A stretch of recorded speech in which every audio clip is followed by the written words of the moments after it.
Selamat pagi Bapak Ibu sekalian yang kami kasihi dalam Tuhan Yesus Kristus.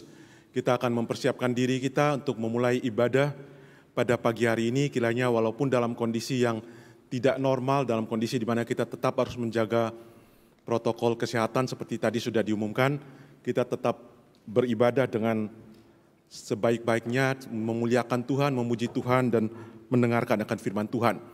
Khususnya kepada kita semua yang beribadah dari rumah kita masing-masing melalui streaming, walaupun kita beribadah di rumah kita, namun kita sedang mengikuti ibadah, sehingga saya sangat menganjurkan bahwa kita mengikuti ibadah dari tempat kita masing-masing, rumah kita masing-masing melalui streaming, dengan menghormati Tuhan, kita mempersiapkan diri dengan baik, kita mengikuti seluruh acara dengan baik. Ketika kita harus berdiri, kita bangkit berdiri, dan kita mengikuti seluruh ibadah pada pagi hari ini.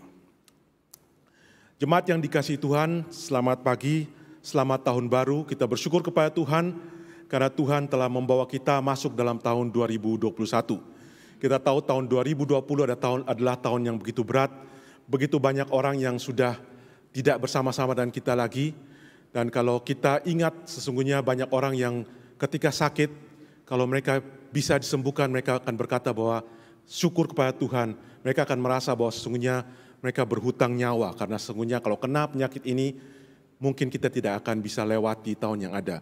Itu bagi mereka, tapi sesungguhnya bagi kita juga Bapak Ibu sekalian, kalau Tuhan menyelamatkan nyawa kita sampai memasuki tahun yang baru ini, sesungguhnya kita berhutang nyawa kepada Tuhan. Kita harus ingat bahwa hari ini kita harus katakan kita berhutang nyawa.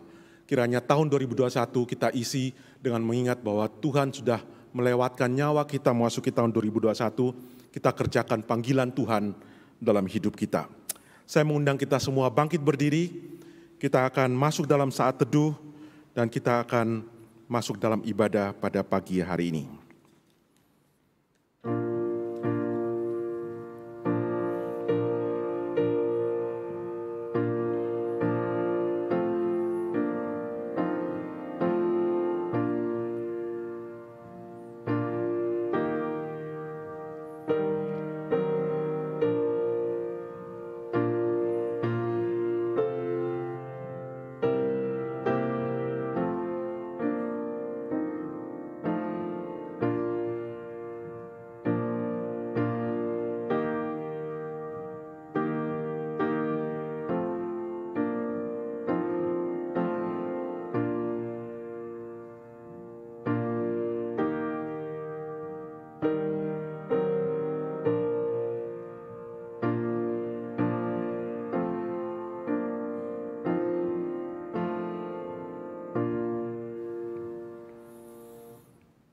Firman itu telah menjadi manusia dan diam di antara kita. Dan kita telah melihat kemuliaannya, yaitu kemuliaan yang diberikan kepadanya sebagai anak tunggal Bapa, penuh kasih karunia dan kebenaran. Kebaktian ini dimulai di dalam nama Allah Bapa, Allah Anak, dan Allah Roh Kudus. Amin. Mari kita sama-sama sambil tetap berdiri kita menyanyikan pujian yang pertama, Besarlah Allahku.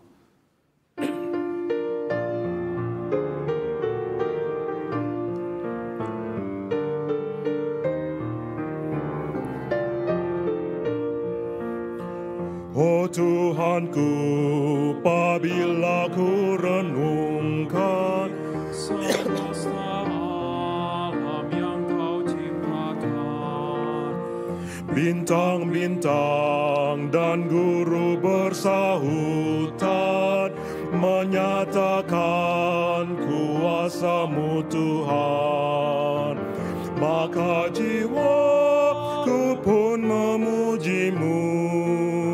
Sungguh besar Kau Allahku, maka jiwaku pun memuji-Mu. Sungguh besar Kau Allahku, ya Tuhanku, apabila ku renungkan pemberian-Mu dalam penebus, dan di salib bebanku ditanggungnya, darah kudus menghapus dosaku, maka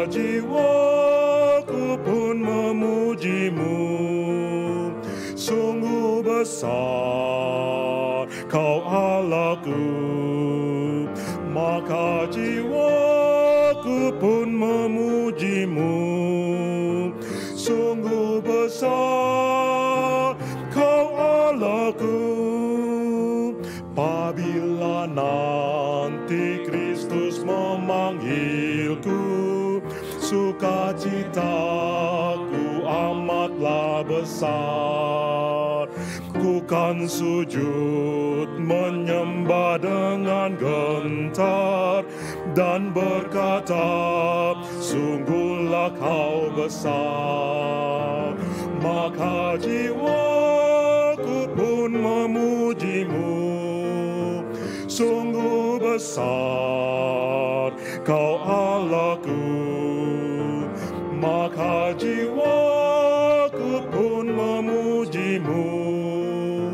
Sungguh besar Kau Allahku. Mari kita masuk dalam doa.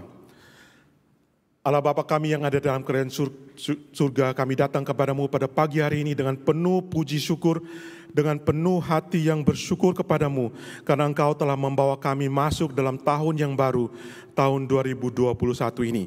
Kami bersyukur karena Tuhan telah membawa kami pada hari Minggu pertama dalam tahun ini. Bapa di surga, kami tahu Tuhan telah memimpin hidup kami dalam tahun yang sudah lewat. Tahun 2020, tahun yang begitu sulit dalam kehidupan kami, tahun yang begitu asing bagi kami, tahun di mana kami tidak ada satu orang pun yang tahu bahwa dia bisa melewati tahun 2020. Tapi Tuhan, untuk kami semua yang Engkau sudah izinkan masuk dalam tahun yang baru ini, Bapa di surga, kami tahu itu semata-mata karena kasih dan pemeliharaan Tuhan, semata-mata karena perizinan Tuhan, karena setiap saat, setiap hari, setiap menit, setiap saat kami bisa saja terkena akan segala macam penyakit, dan kami bisa saja menyelesaikan hidup kami ini kembali kepadamu. Tapi Engkau telah mengizinkan kami masuk pada tahun ini. Kami sesungguhnya adalah orang-orang yang berhutang nyawa kepadamu. Kami sesungguhnya orang yang berhutang kepadamu karena Engkau telah mengizinkan kami untuk tetap hidup dalam tahun ini. Kiranya Tuhan menyadarkan kami memasuki tahun ini, kami sadar untuk kami mengerjakan setiap menit, setiap hari, setiap saat dalam kehidupan kami, mengerjakan panggilan Tuhan dalam hidup kami. Karena tidak akan banyak menit lagi, tidak akan banyak hari lagi kami bisa hidup di dunia ini. Tidak akan banyak kesempatan lagi kami bisa mengerjakan apa yang Tuhan perintahkan kepada kami. Kiranya Tuhan membawa kami setia kepada Tuhan. Kiranya kebaktian pada awal tahun ini menegur kami, mengajarkan kami, membawa kami berkomitmen untuk setia kepada Tuhan, untuk memikirkan semua panggilan Tuhan dan mengerjakannya dalam kehidupan kami.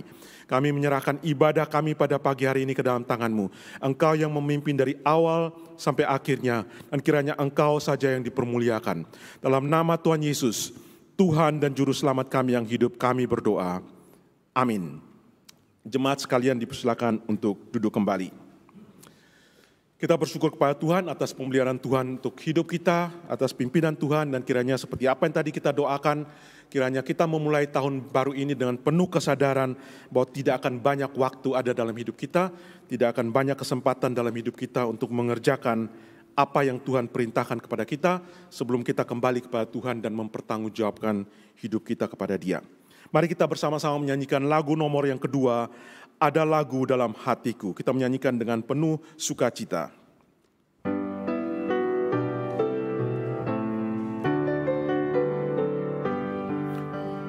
Ada lagu dalam hatiku, ku dengar suara Yesus.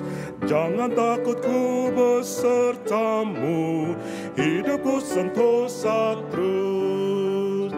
Yesus, Yesus, Yesus, nama yang merdu, yang mengaruniakan lagu dalam hatiku. Amat hina dulu hidupku, jauh dari kesukaan, lalu diberikannya ku lagu, ku nyanyikan pujian. Yesus, Yesus, Yesus, nama yang merdu, yang mengaruniakan lagu dalam hatiku. Sekarang ku alami kasih-Nya, ku berlindung pada Yesus, ku tetap memandang wajah-Nya, maka ku menyanyi terus. Yesus, Yesus, Yesus, nama yang merdu, yang mengaruniakan lagu dalam hatiku. Keempat, takkan lama lagi datangnya, ku disambut oleh Dia, ku diangkat turut sertanya dan bertata di surga. Yesus, Yesus, Yesus, nama yang merdu, yang mengaruniakan lagu dalam hatiku. Puji Tuhan. Kita akan masuk dalam pembacaan Alkitab, dan pada pagi hari ini kita akan bersama-sama membaca dari Lukas pasal yang kedua, ayat yang ke-41 sampai dengan ayat yang ke-52. Lukas pasal yang kedua, ayat 41 sampai ayat yang ke-52, kita akan baca bersama-sama keseluruhan ayat 41 sampai 52 ini. Lukas 2 ayat 41 sampai 52. Tiap-tiap tahun orang tua Yesus pergi ke Yerusalem pada hari raya Paskah. Ketika Yesus telah berumur 12 tahun, pergilah mereka ke Yerusalem seperti yang lazim pada hari raya itu. Sehabis hari-hari perayaan itu, ketika mereka berjalan pulang, tinggallah Yesus di Yerusalem tanpa diketahui orang tuanya. Karena mereka menyangka bahwa Ia ada di antara orang-orang seperjalanan mereka, berjalanlah mereka sehari perjalanan jauhnya, lalu mencari Dia di antara kaum keluarga dan kenalan mereka. Karena mereka tidak menemukan Dia, kembalilah mereka ke Yerusalem sambil terus mencari Dia. Sesudah 3 hari mereka menemukan Dia dalam bait Allah. Ia sedang duduk di tengah-tengah alim ulama sambil mendengarkan mereka dan mengajukan pertanyaan-pertanyaan kepada mereka. Dan semua orang yang mendengar Dia sangat heran akan kecerdasannya dan segala jawab yang diberikannya. Dan ketika orang tuanya melihat Dia, tercenganglah mereka. Lalu kata ibunya kepadanya, "Nak, mengapakah engkau berbuat demikian terhadap kami? Bapamu dan aku dengan cemas mencari engkau." Jawabnya kepada mereka, "Mengapa kamu mencari aku? Tidakkah kamu tahu bahwa aku harus berada di dalam rumah Bapakku?" Tetapi mereka tidak mengerti apa yang dikatakannya kepada mereka. Lalu Ia pulang bersama-sama mereka ke Nazaret, dan Ia tetap hidup dalam asuhan mereka, dan ibunya menyimpan semua perkara itu di dalam hatinya. Dan Yesus makin bertambah besar dan bertambah hikmatnya dan besarnya, dan makin dikasihi oleh Allah dan manusia. "Mengapa kamu mencari aku? Tidakkah kamu tahu bahwa aku harus berada dalam rumah Bapakku?" Kiranya ini menjadi firman Tuhan yang selalu kita ingat, dan kita selalu rindu akan rumah Tuhan, kita selalu memuliakan akan Tuhan kita, Tuhan Yesus Kristus. Kita akan menyambut firman Tuhan ini dengan menyanyikan lagu nomor yang ketiga. Lagu nomor yang ketiga ini kita menyanyikan, kalau Bapak Ibu yang hadir tempat ini yang memegang lembar pujian, khusus untuk baris yang pertama, itu ada beberapa bar di atasnya yang lupa dicetak, sehingga kita akan menyanyikan mengikuti nanti irama yang ada kita menyanyikan bersama-sama dari tempat ini. Mari kita menyanyikan Tuhan ajarlah aku berdoa. Kita menyanyikan lagu ini 2 kali.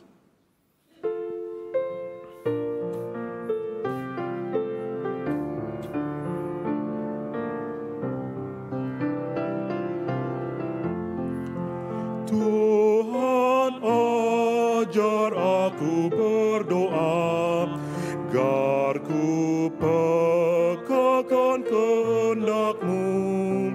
Tolong ku serahkan semua, segenap hati setia ikut-Mu. Dalam hidup penuh pencobaan, beri kekuatan dan ingat firman-Mu. Air hidup penuhi hatiku, rendah hati melayani-Mu. Sekali lagi, Tuhan ajar aku berdoa, agar ku pekakkan kehendak-Mu. Tolong ku serahkan semua, segenap hati setia ikut-Mu. Dalam hidup penuh pencobaan, beri kekuatan, ingat firman-Mu. Hidup penuhi hatiku, rendah hati melayani-Mu. Kita akan masuk dalam warta pada pagi hari ini. Ada beberapa warta yang ingin kami tekankan pada kita semua. Yang pertama adalah terkait dengan ibadah live streaming. Jadi selama masa pandemi ini sampai pengumuman selanjutnya, kita akan selalu melakukan ibadah kita. Ada ibadah fisik di tempat ini yang Bapak Ibu sekalian bisa hadir, tapi melalui pendaftaran dulu karena kami membatasi jumlah yang hadir agar memenuhi protokol kesehatan. Tapi juga kebaktian ini disiarkan secara streaming. Demikian juga ibadah di Citra Raya pada pukul 10.30 juga dilakukan melalui ibadah fisik di Citra Raya dan juga melalui ibadah melalui live streaming. Nah, live streaming dari Citra Raya pada jam pukul 10.30 nanti akan di streaming di channel YouTube dan Facebook dari Citra Raya dan juga channel Facebook dan YouTube dari GRI Kertajaya juga. Hari ini Pendeta Aiter pukul 10.30 akan berkhotbah dengan tema yang khusus yaitu the value of remembering.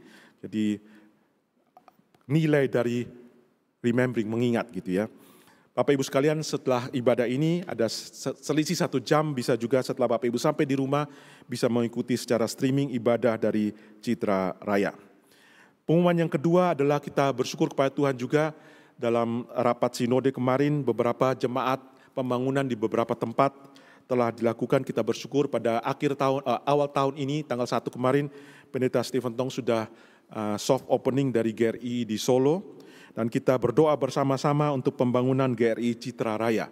Kita bersyukur kepada Tuhan karena kuasa dari Tuhan sehingga beberapa hal yang menghalangi selama ini terkait dengan izin-izin sudah mulai terbuka karena perubahan-perubahan dari peraturan. Sehingga kita berharap dalam waktu dekat izin pembangunan dari GRI Citra Raya dan sekaligus sekolah Logos tempat itu akan segera keluar dan kita akan segera membangun. Nah, di situ akan ada pembangunan gereja dan juga sekolah. Dengan ukuran aula utama diharapkan bisa menampung sampai dengan 2.000 orang dan parkir yang cukup luas dan juga kelas-kelas untuk sekolah minggu dan kelas-kelas untuk sekolah Logos. Kita berdoa untuk ini dan kiranya Tuhan menggerakkan kita semua untuk ikut mengambil bagian, memberikan persembahan kita untuk mendukung pembangunan ini pada nomor rekening yang sudah ada. Pada hari ini khususnya nanti persembahan akan juga bisa diberikan untuk pembangunan GRI Citra dan sekolah Logos. Demikian beberapa pengumuman yang telah saya tekankan pada pagi hari ini. Kita akan masuk dalam doa syafaat. Pada pagi hari ini kita akan berdoa karena pertama kita berdoa untuk gereja kita di tempat ini. Kita berdoa di tengah masalah yang sulit ini, kita tidak menghentikan pelayanan. Kita tidak sekedar cuma menunggu kapan hari Minggu, kapan ada streaming, tapi kiranya GRI Kertajaya bisa, kita semua yang ada di tempat sini bisa digerakkan oleh Tuhan untuk mengerjakan berbagai bentuk pelayanan dalam waktu-waktu yang kritis ini ketika justru makin banyak orang yang membutuhkan pelayanan. Yang kedua, kita juga akan berdoa untuk proyek penginjilan gereja kita, GRII, baik secara seluruh Indonesia maupun tempat ini. Kita ingat bahwa sudah 1 tahun KKR regional terhenti karena kita tidak bisa pergi ke berbagai daerah. Sudah 1 tahun anak-anak di berbagai tempat tidak mendapat kesempatan untuk mendengar firman Tuhan. Kita berdoa Tuhan menolong untuk membuka kesempatan ini pada tahun 2021. kalaupun kondisi belum memungkinkan, kita berdoa kiranya Tuhan memberikan hikmat kepada kita untuk kita bisa menemukan cara yang tepat untuk tetap bisa memberitakan Injil kepada semua orang, kepada mereka yang ada di berbagai tempat, di kota-kota besar maupun di berbagai pelosok, dengan kondisi yang ada, dan kiranya Tuhan menarik lebih banyak kita lagi untuk ikut ambil bagian dalam pemberitaan Injil ini. Yang ketiga, kita berdoa, kiranya Tuhan juga memelihara persekutuan di antara jemaat. Kita tahu bahwa dengan hampir satu tahun kita terpisah di tempat kita masing-masing, kita bahkan sudah tidak mengingat lagi yang ada di memori kita, rekan-rekan kita pada saat bulan Maret lalu. Kita tidak bisa mengingat mereka lagi sekarang, kita sudah tidak punya waktu untuk bersekutu. Kita berdoa juga Tuhan membangun kembali persekutuan di antara jemaat di gereja ini dan seluruh gereja-gereja Tuhan. Saya undang kita semua untuk bangkit berdiri. Kita akan mempersiapkan hati kita untuk masuk dalam doa syafaat pada pagi hari ini. Mari kita tundukkan kepala. Pertama-tama kita berdoa dalam hati kita masing-masing, kita bersyukur kepada Tuhan atas pemeliharaan kasih Tuhan dalam tahun yang sudah lewat dalam hidup kita masing-masing, dan kita berdoa kiranya Tuhan memakai kita dalam tahun yang depan. Mari kita berdoa dalam hati kita masing-masing.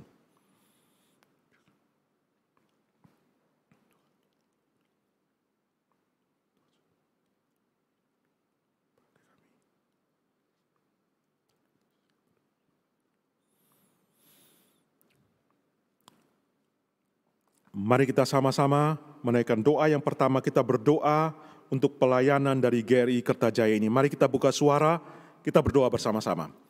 Bapa di surga, kami berdoa pada pagi hari ini Tuhan untuk gereja-Mu di tempat ini. Gereja-Mu kami berdoa supaya Tuhan menolong kami, sehingga kami terus bertanggung jawab melaksanakan tugas pelayanan yang Tuhan berikan di tempat ini. Baik pelayanan melalui firman Tuhan, melalui mimbar, melalui streaming, melalui semua media yang ada, dan juga pelayanan-pelayanan lain yang Tuhan mau kami kerjakan, khususnya dalam tahun yang akan datang ini. Kami berdoa untuk setiap pengurus, setiap pelayan, dan setiap jemaat yang ada. Gerakkan kami semua, panggil kami semua untuk mengerjakan panggilan Tuhan dalam kehidupan kami. Kami juga berdoa Tuhan, supaya Tuhan juga membuka kesempatan untuk dalam kondisi seperti ini, orang-orang yang belum mengenal Tuhan, orang yang mungkin belum pernah ke gereja, biarlah kesempatan ini mereka mendengar firman Tuhan dan mereka menjadi orang Kristen dalam masa yang sulit ini, melalui pelayanan di tempat ini. Terima kasih Bapa di surga, dalam nama Tuhan Yesus kami berdoa. Amin. Yang kedua, kiranya kita berdoa untuk penginjilan oleh KKR regional dan berbagai proyek-proyek penginjilan. Mari kita buka suara, kita berdoa bersama-sama. Bapa di surga, kami berdoa Tuhan untuk penginjilan. Kami berdoa kepada Tuhan, kami tahu Tuhan tahun yang sudah lewat merupakan tahun yang begitu sulit karena berbagai KKR regional tidak bisa berjalan. KKR besar, KKR kebaktian KKR kebangunan rohani tidak bisa berjalan karena kondisi COVID yang Tuhan izinkan terjadi di dalam hidup kami. Tapi kami berdoa Tuhan, kami rindu firman Tuhan, Injil Tuhan tetap diberitakan. Kami tahu ada begitu banyak orang baik di kota-kota besar maupun mereka yang ada di pedalaman yang setiap tahun mendengar firman Tuhan melalui KKR regional. Tahun ini mereka tidak mendapat kesempatan itu. Tapi Tuhan, kami berdoa kiranya Roh Kudus terus bekerja, mengingatkan mereka akan firman Tuhan. Dan Tuhan buka dalam tahun 2021 ini kesempatan untuk firman Tuhan diberitakan lagi. Kesempatan untuk anak-anak-Mu, kami semua pergi memberitakan Injil. Kami berdoa supaya Tuhan memberikan kami hikmat, sehingga kami bisa menemukan cara yang tepat untuk tetap memberitakan Injil di tengah kondisi seperti ini. Kami berdoa kiranya Tuhan menolong Injil Tuhan sampai ke segala tempat. Kami juga berdoa untuk penginjilan di segala negara-negara lain, di pelosok-pelosok seluruh dunia, tempat-tempat di mana orang belum mendengar berita Injil. Kami berdoa supaya Tuhan juga membuka kesempatan melalui kesulitan yang ada ini. Terima kasih Bapa di surga. Dalam nama Tuhan Yesus kami berdoa, amin. Yang ketiga, mari kita berdoa untuk Tuhan memelihara persekutuan di antara semua jemaat Tuhan. Mari kita berdoa bersama-sama. Bapa di surga, kami berdoa Tuhan untuk jemaat Tuhan yang ada di dalam jemaat di sini maupun di berbagai gereja. Kami tahu tekanan hidup yang begitu berat telah membawa kesulitan yang berat bagi keluarga-keluarga, bahkan bagi anak-anak kami yang ada dalam keluarga kami. Dan kami membutuhkan persekutuan di antara umat Tuhan. Kami membutuhkan saling menguatkan, saling menghibur. Tapi Tuhan, kami tidak mendapat banyak kesempatan seperti itu karena keterbatasan yang ada. Kami berdoa Tuhan menolong, khususnya dalam tahun depan ini kami diberikan kesempatan oleh Tuhan untuk kami bersekutu. Baik kami bertemu secara fisik maupun bersekutu melalui media yang ada. Biarlah kehangatan Tuhan, kehangatan kasih persaudaraan dalam Tuhan bisa membangun kami semakin mengasihi satu dan yang lain. Dan kami berdoa juga supaya Tuhan menolong kami untuk membuka mata kami, memperhatikan orang-orang lain juga yang ada di sekitar kami yang membutuhkan kasih Tuhan, yang membutuhkan lawatan Tuhan. Kiranya kami juga hadir sebagai anak Tuhan untuk membawa kasih Tuhan kepada mereka. Terima kasih Bapa di surga, dalam nama Tuhan Yesus kami berdoa. Amin. Mari kita sama-sama menaikkan doa Bapa kami. Bapa kami yang di surga, dikuduskanlah nama-Mu, datanglah kerajaan-Mu, jadilah kehendak-Mu di bumi seperti di surga. Berikanlah kami pada hari ini makanan kami yang secukupnya, dan ampunilah kami akan kesalahan kami, seperti kami juga mengampuni orang yang bersalah kepada kami. Dan janganlah membawa kami ke dalam pencobaan, lepaskanlah kami daripada yang jahat. Karena Engkaulah yang punya kerajaan dan kuasa dan kemuliaan sampai selama-lamanya. Amin. Bapak Ibu sekalian, kami persilakan untuk duduk kembali. Kita akan mempersiapkan diri untuk masuk dalam firman Tuhan pada pagi hari ini. Firman Tuhan akan disampaikan oleh Vikaris Bakti Anugrah. Kita akan bersama-sama menyanyikan lagu nomor yang keempat. Kita menyanyikan Kristus Hidup.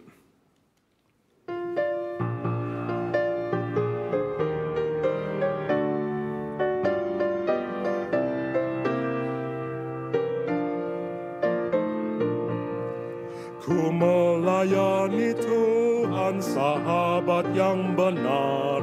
Ku yakin Dia hidup sekarang dan selamanya. Rahmat-Nya ku alami, suaranya ku dengar. Tiap keperluanku di tangan-Nya. Hidup, hidup, Kristus sungguh hidup. Ku rasa selalu dekatnya di dalam hidupku. Hidup, hidupku diselamatkannya. Kau tanya bukti Dia hidup. Dia hidup dalamku. Alam sekelilingku nyatakan kasih-Nya. Meski ku rasa takut, namun ku dekatnya. Ku tahu Tuhan memimpin meski maut mengancam. Kedatangan Tuhanku ku nantikan. Hidup, hidup, Kristus sungguh hidup. Ku rasa selalu dekatnya di dalam hidupku. Hidup, hidup, ku diselamatkannya. Kau tanya bukti Dia hidup. Dia hidup dalamku. Ketiga, puji-puji hai Kristen, nyaringkan suaranya. Pujilah haleluya, Kristuslah Rajamu. Yesus jadi harapan, penolong yang setia. Tak ada yang setara dengan Dia. Hidup, hidup, Kristus sungguh hidup. Ku rasa selalu dekatnya di dalam hidupku. Hidup, hidup, ku diselamatkannya. Kau tanya bukti Dia hidup. Dia hidup dalamku. Selamat pagi Bapak Ibu sekalian. Selamat tahun baru. Ini adalah tahun yang baru dalam ibadah kita, juga ibadah yang pertama kali. Saya boleh tanya, apakah di antara kita ada yang baru pertama kali beribadah di GRI Kertajaya? Kalau ada boleh acungkan tangan. Semua sudah ya, sudah pernah beribadah. Bapak Ibu sekalian, kita bersyukur pada Tuhan. Mari kita, meskipun gak bisa salaman langsung, kita bangkit berdiri dan kita menyanyi lagu Haleluya Puji Tuhan. Kita berikan salam satu dengan yang lain meskipun tidak berjabat tangan. Haleluya, haleluya, haleluya, haleluya, puji Tuhan. Haleluya, haleluya, haleluya, haleluya, puji Tuhan. haleluya, puji Tuhan, haleluya, puji Tuhan, haleluya, puji Tuhan. Mari kita berdoa. Bapa dalam surga, kami memuji Tuhan. Tuhan terus bermurah hati kepada kami dan memberikan pada kami hari yang baru dan tahun yang baru. Kami memohon anugerah Tuhan untuk memberkati kami dalam perenungan firman. Dan kami memohon Tuhan sekali lagi menguduskan, melayakkan, menyucikan kami. Agar kami sekali lagi datang pada Tuhan sebagai umat Tuhan dan boleh beribadah pada Engkau. Kami serahkan waktu ke depan dalam tangan Tuhan, berkati hamba Tuhan dalam keterbatasan dia untuk membagikan firman. Kami serahkan diri kami dalam tangan Tuhan, di dalam nama Tuhan kami Yesus Kristus, kami berdoa dan kami mengucap syukur. Amin. Silakan duduk Bapak Ibu sekalian. Bapak Ibu, kita hari ini masuk ke dalam tahun yang baru dan kita tahu bahwa tahun lalu beberapa jemaat yang biasa beribadah bersama dengan kita sudah dipanggil oleh Tuhan. Terus terang kita tahun ini kita juga nggak tahu siapa yang akan terus ada, siapa yang akan, ya mungkin akan duluan dipanggil oleh Tuhan. Tahun lalu kita dapat sedikit kabar baik bahwa vaksin untuk virus ditemukan. Tapi juga tidak lama setelah itu katanya virusnya sudah bermutasi lagi dan sudah mana ke Jogja atau kemana gitu ya, ada yang penerbangan dan sebagainya. Jadi Bapak Ibu, kita sungguh tidak tahu apa yang akan terjadi ke depan sampai berapa lama. Tetapi setiap kali kesempatan kita hidup, kita bisa beribadah, kita bisa bersama-sama melayani Tuhan, itu adalah kesempatan yang tidak akan ada terus. Jadi jangan kita sia-siakan. Kalau kita ada kesempatan untuk hidup, untuk beribadah, untuk melayani Tuhan, mari kita lakukan dengan sebaik-baiknya. Bapak Ibu dan Saudara sekalian, mari kita membuka beberapa bagian Alkitab kita yang akan kita renungkan bersama-sama pada pagi hari ini. Yang pertama saya mengajak kita membuka dari Mazmur 90, Mazmur yang terkenal dari Musa, Mazmur 90. Saya mengajak kita membaca dari ayat 13 sampai dengan ayat yang ke-17. Mazmur 90 ayat 13 sampai dengan ayat yang ke-17. Kalau sudah menemukan, saya mengajak kita untuk membaca secara bergantian. Saya akan baca ayat 13, Bapak Ibu sekalian ayat 14. Kita bergantian nanti sampai dengan ayat yang ke-17. Nah, mari kita baca bersama-sama. Kembalilah ya Tuhan, berapa lama lagi, dan sayangilah hamba-hambamu.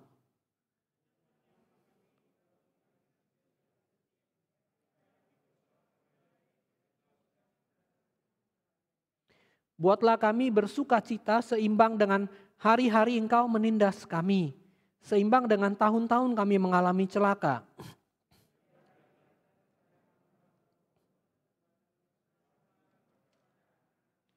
Bersama, kiranya kemurahan Tuhan Allah kami atas kami, dan teguhkanlah perbuatan tangan kami. Ya, perbuatan tangan kami, teguhkanlah itu. Bagian yang kedua yang saya mau ajak Bapak Ibu baca adalah dari 1 Korintus pasal yang ke-3. Dari ayat 10 sampai dengan ayat yang ke-16. Ayat 10 sampai dengan ayat 16, saya baca ayat 10, Bapak Ibu bersama kita baca sampai dengan ayat yang ke-16. 1 Korintus pasal 3 ayat 10 sampai dengan ayat 16. Sesuai dengan kasih karunia Allah yang dianugerahkan kepadaku, aku sebagai seorang ahli bangunan yang cakap telah meletakkan dasar dan orang lain membangun terus di atasnya. Tetapi tiap-tiap orang harus memperhatikan bagaimana ia harus membangun di atasnya.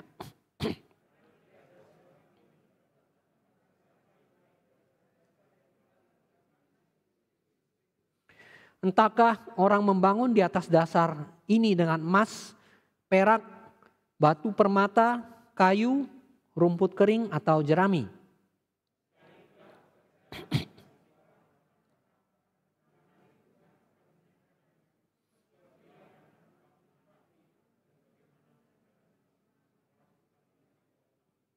Jika pekerjaan yang dibangun seorang tahan uji, ia akan mendapat upah.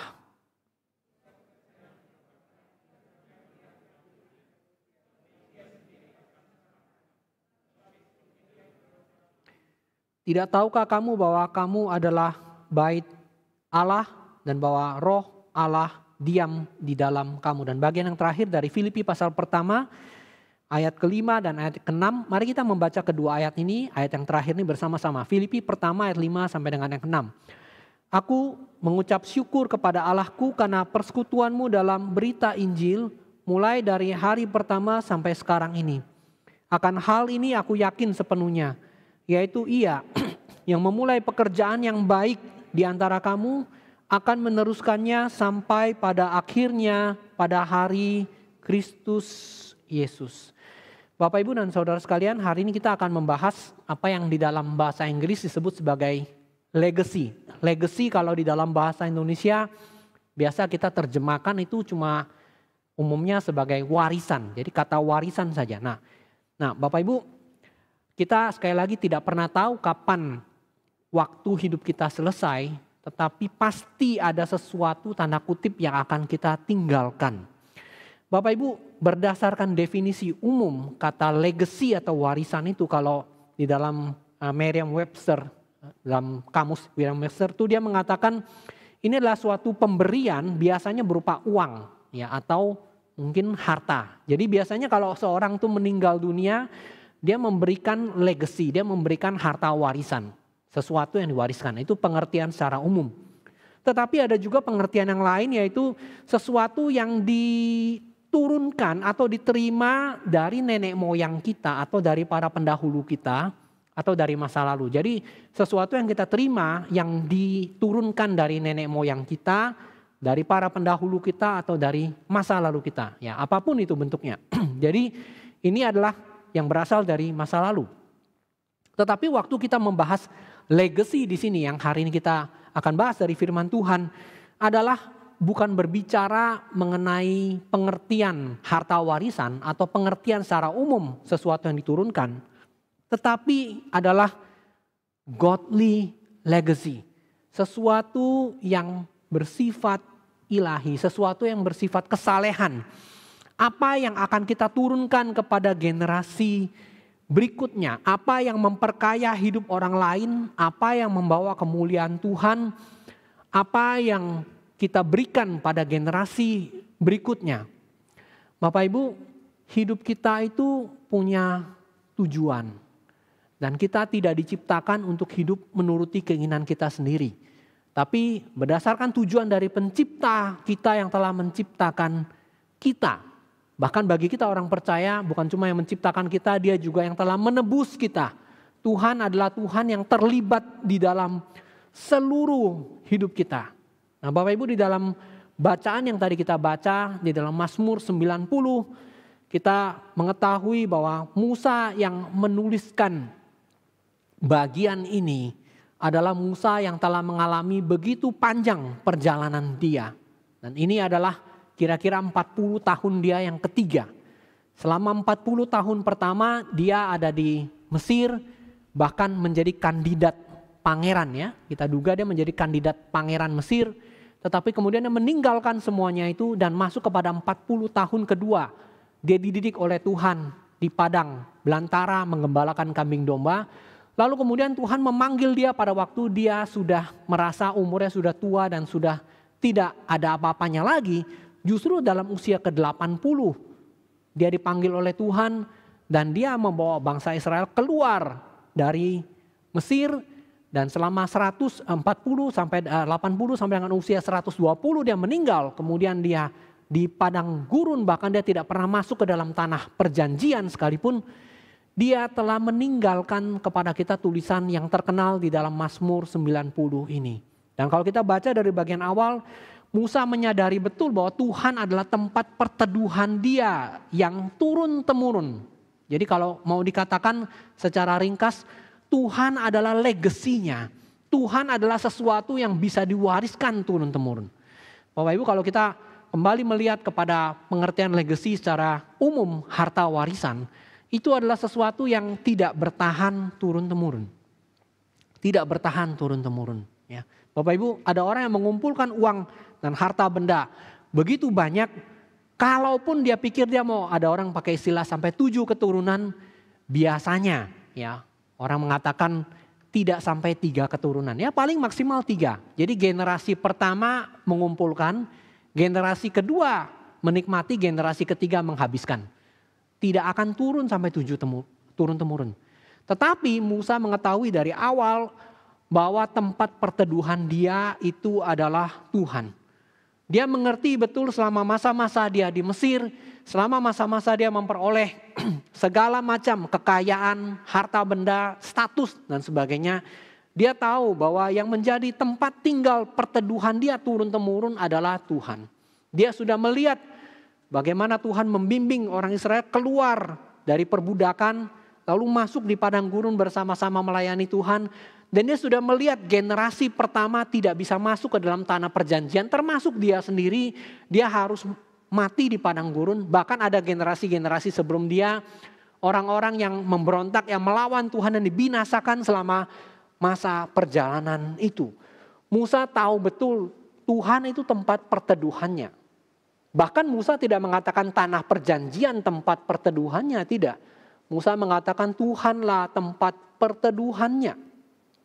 Bapak Ibu dan Saudara sekalian, Musa kemudian menuliskan ayat demi ayat dan dia mengatakan dia melihat bagaimana murka Tuhan. Bagaimana hukuman Tuhan itu tiba atas orang Israel. Bagaimana mereka itu hanyut karena gemas Tuhan.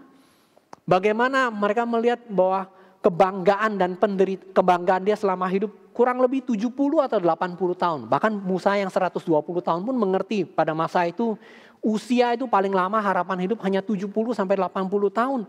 Dan dia mengatakan kalau kuat 80, padahal Musa sampai 120. Dia mengatakan yang dapat mengerti kekuatan murka Tuhan itu siapa? Yang takut kepada gemas Tuhan siapa? Kemudian muncul ayat yang terkenal tuh, Musa meminta supaya Tuhan berikan kami menghitung hari sedemikian supaya kami beroleh hati yang bijaksana. Itu biasa ayat yang sering kita renungkan, ayat yang sering kita dengarkan. Lalu kemudian dia mengatakan dalam ayat 13 sampai 15 setelah dia mengatakan Tuhan umur kami pendek, Tuhan kau tempat perteduhan kami, Tuhan kau telah menghukum kami, segala kesalahan kami dibukakan di hadapan Tuhan. Lalu dia berdoa dan dia mengatakan Tuhan kembalilah, Tuhan berapa lama lagi? Bapak Ibu dan Saudara sekalian, ini adalah satu doa yang menjadi doanya Musa.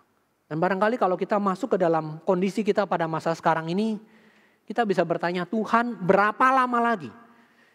Berapa lama lagi kami akan mengalami kondisi seperti ini? Kondisi pandemi, kondisi ketidakpastian, kondisi di mana penghasilan kami menurun, kondisi di mana orang-orang yang kami kasihi sangat rentan, mudah kena penyakit, kondisi di mana kami tidak dapat mengharapkan apa-apa dari pemerintah, dari kita tidak bisa mengharapkan. Berapa lama lagi Tuhan? Berapa lama lagi? Ini adalah satu doa dari Musa. Bapak Ibu, hidup itu memang tidak panjang. Hidup itu singkat. Karena itu Musa meminta para pendengarnya untuk berdoa kepada Tuhan. Tuhan berikan kami satu kemampuan untuk mengingat hari yang benar ini. Mengingat dengan benar. Jangan sampai salah hitung. Bapak Ibu kadang-kadang kita pikir waktu kita masih panjang. Kita salah perhitungan. Kita pikir waktu kita masih panjang sehingga kita menjalankan hidup kita dengan boros. Ya. Ada juga semacam orang mungkin pikir penghasilannya masih banyak, uangnya masih banyak. Dia menggunakannya dengan boros. Dia tidak menggunakannya dengan baik-baik. Jadi soal waktu, soal uang, ada orang yang tidak pernah memperhitungkan segala sesuatu. Dia pergunakan saja. Dia tidak pernah menghitung-hitung. Tapi Musa mengajarkan hitung. Tidak punya banyak waktu. 70-80 tahun sangat singkat. Dan setelah menghitung, biar kita punya pengertian. Punya pengertian untuk menjalankan kesalehan. Bapak Ibu, waktu untuk hidup bagi Tuhan itu betul-betul tidak banyak. Betul-betul tidak banyak Bapak Ibu sekalian. Ada orang-orang yang berpikir, saya mau tunggu sampai saya tua saja baru bertobat. Ya. ada rekan yang separuh bercanda. Kemarin dia kena COVID. Ya. Lalu di swab dan ternyata kena dia. Lalu dia call center gitu ya. Dia telepon. Ya memang digratiskan karena dia dirawat di pemerintah. Gitu ya. Lalu setelah beberapa hari kemudian swab lagi. Sesudah menjalani perawatan tentunya ya. Swabnya negatif. Setelah selesai swab negatif. Ini bukan orang percaya Tuhan ya. Dia bilang, syukur bisa buat dosa lagi. Itu loh Bapak Ibu. Itu ada seorang rekan. Begitu. Jadi dia bilang syukur bisa buat dosa lagi. Jadi kelihatannya kalau dia kena COVID itu bukan menjadi peringatan dari Tuhan supaya dia bertobat. Tidak. Dia bilang syukur saya selesai COVID saya bisa buat dosa lagi. Bapak Ibu, ada orang yang hidup tanpa menghitung hari. Ada orang hidup yang dijalankan begitu saja gitu. Dia pikir waktu masih panjang, uang masih banyak, kesempatan masih ada. Gak pernah dia berpikir suatu waktu Tuhan bisa memanggil dia. Dan waktu dia dipanggil, dia harus bertanggung jawab. Dia harus bertanggung jawab. Musa meminta supaya Tuhan singkirkan murka itu. Ada keputusan yang dibuat yang sudah tidak dapat ditarik lagi. Dia mengatakan Tuhan kembalilah.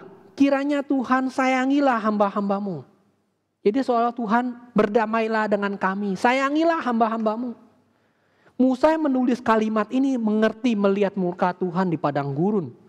Dia melihat bagaimana orang-orang 500 orang pemberontak, bumi terbelah, mereka masuk ke dalam dan mereka mati.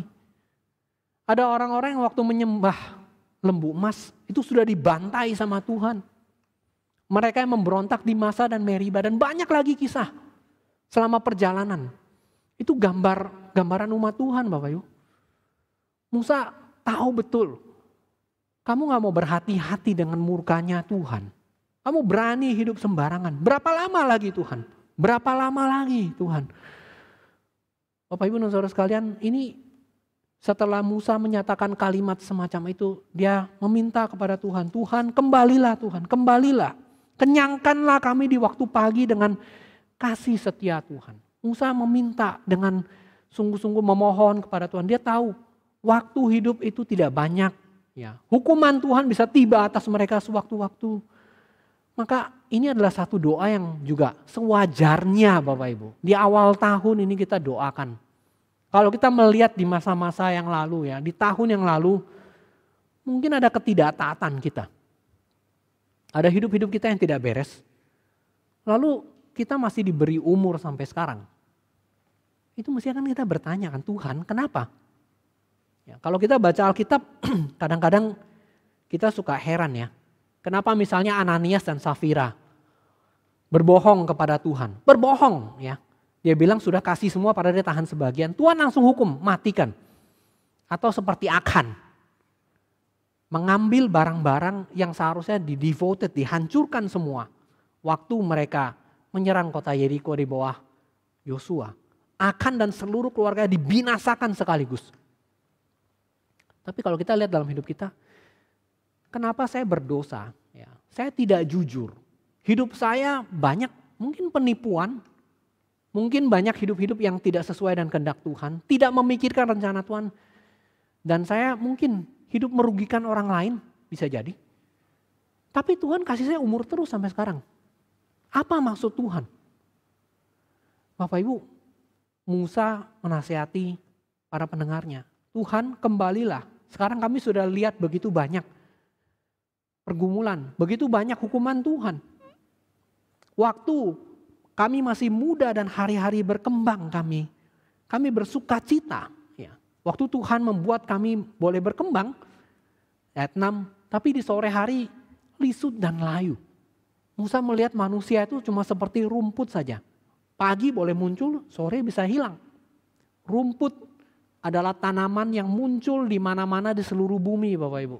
Di tempat yang paling dasar di laut ya ada rumput laut. Di tempat di padang gurun juga ada rumput. Di tempat yang paling dingin juga ada rumput. Rumput tumbuh di mana-mana. Manusia ada di mana-mana. Tetapi pagi hari waktu kita bertumbuh, sore bisa lisut. Cuma sekejap. Cuma sekejap. Nah, hari-hari semacam itu Musa meminta Tuhan, tolong kami bisa menjadi bersuka cita lagi. Kami bisa melihat ada sesuatu yang Tuhan berikan kepada kami. Kamu boleh bersorak-sorai, kamu boleh bersuka cita. Bapak Ibu dan saudara sekalian, hidup itu singkat, hidup itu penuh penderitaan, dan sukacitanya itu kami meminta kepada Tuhan, Tuhan tolong Tuhan, biarlah kami boleh bersorak-sorak lagi. Sukacita dan seimbang, ada keseimbangan di dalam ayat ke-15. Seimbang dengan hari engkau menindas kami, seimbang dengan tahun kami mengalami kecelakaan. Kalau kita berdoa, Tuhan, seimbang dengan hari-hari kami mengalami kerugian, seimbang dengan hari-hari orang-orang yang kami kasihi diambil oleh Tuhan, ya, mungkin karena sakit penyakit, ya, mungkin karena corona, mungkin karena sebagainya. Kami minta Tuhan gantikan bagian itu, bagian yang kosong itu. Karena kami tahu kami hidup di bawah tekanan dan di bawah murka Tuhan. Bapak Ibu dan saudara sekalian, kita semua bukan orang benar. Termasuk kita yang sudah menjadi orang percaya, kita bukan orang benar. Kalau tidak ditutupi oleh Kristus, kita semuanya orang berdosa yang setiap saat Tuhan siap menjatuhkan murkanya. Tapi ada beberapa orang berpikir saya layak mendapat segala sesuatu yang baik. Tidak. Yang kita layak dapatkan itu adalah murka Tuhan. Dan waktu hal itu terjadi, kita gak bisa beralasan. Tuhan telah mencabut segala sesuatu yang menjadi kesukaan kita. Kadang-kadang apa yang kita sukai, apa yang kita kasih diambil oleh Tuhan. Ini adalah lembah air mata. Tetapi Tuhan biarlah seimbang Tuhan. Ada hari yang malang. Pengkhotbah mengatakan hari malang diciptakan oleh Tuhan. Hari mujur juga. Maka Musa seperti mengatakan Tuhan cukup. Sudah sekian lama kami minum cawan yang membuat kami gemetar Tuhan. Sekarang berikan kepada kami cawan keselamatan. Berikan kepada kami. Bapak Ibu, setelah Musa mengatakan kalimat semacam ini dia tidak berhenti. Nah sekarang dia lanjutkan kepada yang kita sebut sebagai legacy. Dia mengatakan dalam ayat 16-17, Tuhan biarlah kelihatan kepada hamba-hambamu perbuatanmu dan semarakmu kepada anak-anak mereka. Ada dua hal sini. Kepada generasi yang sekarang dan kepada generasi yang akan datang. Musa meminta Tuhan, kami sebagai hamba-hambanya Tuhan tidak dapat bekerja apapun kecuali Tuhan yang mempersiapkan dan Tuhan yang memberikan itu supaya bisa kelihatan.